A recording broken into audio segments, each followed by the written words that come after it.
Dhaka college এবং ideal school and কলেজের শিক্ষার্থীদের মধ্যে দফায় দফায় সংঘর্ষ হয়েছে।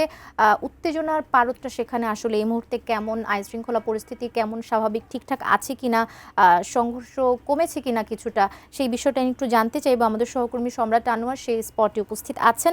সম্রাট, আসলে কি নিয়ে এমনটা হয়েছে আদ্যোপান্ত কি একটু বিস্তারিত আপনার মাধ্যমে তুলে ধরতে চাই।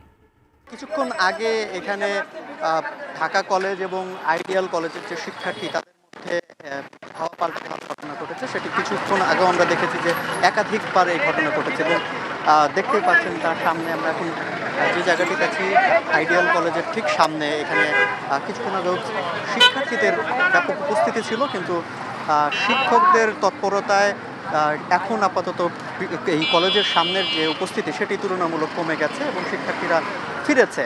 আর সামনের যে সড়কটি দেখছেন যে এখন যানবাহন চলাচল করছে, কিছুক্ষণ আগে পর্যন্ত এখানে যানবাহন চলাচল বন্ধ রাখা হয়েছিল। এবং দেখতেই পাচ্ছেন যে সামনের ঠিক কলেজের সামনের যে সড়কটি, সেই সড়কের সামনে কিন্তু দেখতে পাচ্ছেন যে ধাওয়া পাল্টা ধাওয়ার ঘটনার পর যে চিহ্ন, সেই চিহ্ন এখানে দেখতে পাচ্ছেন যে ইট পড়ে আছে, কাচের ভাঙা কাচ পড়ে আছে এখানে, যেটি বলা হচ্ছে যে ঢাকা কলেজের শিক্ষার্থীদের সাথে তাদের যখন ধাওয়া পাল্টা ধাওয়ার ঘটনা হয় তখন বেশ একজনের আহত হয়েছে এই ঘটনার কারণে।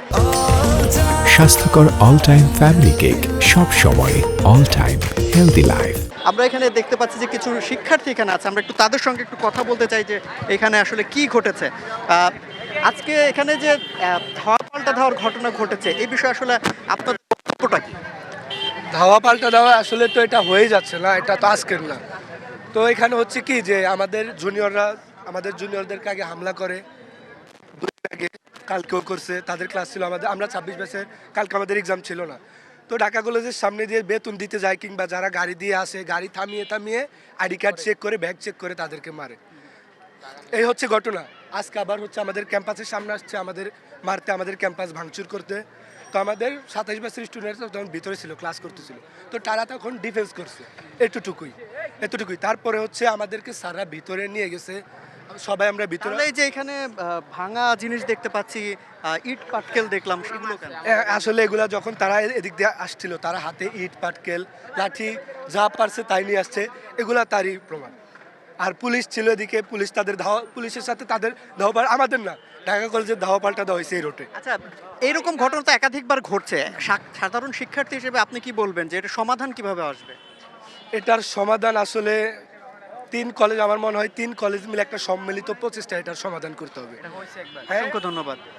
আসলে যেটা বলছিলেন যে এইখানে এই যে ধাওয়া পাল্টা ধাওয়ার ঘটনা কিংবা এই যে দুই কলেজের মধ্যে শিক্ষার্থীদের মধ্যে যে ঘটনাগুলো ঘটে, সেটি প্রায়ই দেখছি একাধিকবার এই ঘটনা ঘটেছে। এবং গত বছরের শেষের দিকেও তারা দেখেছিলাম যে একটা শান্তিপূর্ণ সমাবেশ তারা করেছিল এবং তারা মিলে গিয়েছিল, কিন্তু তারপরেও আজকে আবার এই ঘটনা ঘটেছে। এবং বারবার এই ধরনের ঘটনা ঘটার ফলে আমরা যেটি দেখি যে রাস্তা বন্ধ করে দেওয়া হয় এবং তার ফলে কিন্তু জনগণের ভোগান্তিটা বাড়ে। আজকেও তার ব্যতিক্রম হয়নি, তবে দীর্ঘ 1 ঘন্টারও বেশি সময় ধরে এই রাস্তা বন্ধ করে রাখা হয়েছিল। পুরা ঢাকা কলেজের সামনের রাস্তা থেকে শুরু করে এই ধানমন্ডির ভিতরের রাস্তাগুলোও কিন্তু বন্ধ ছিল। তো এই ভোগান্তিটা আসলে সবাই মুক্তি চায়, যে তারা কোনোভাবে বসুক কিংবা যে কোনো পদক্ষেপই নেওয়া হোক, যে পদক্ষেপের কারণে এই যে বারবারের যে সংঘর্ষটা কিংবা ধাওয়া পাল্টা দেওয়ার ঘটনা ঘটছে শিক্ষার্থীদের মধ্যে, সেটা হয়তো বা সমাধান করা সম্ভব হবে, সেটি এখান থেকে চাইছেন।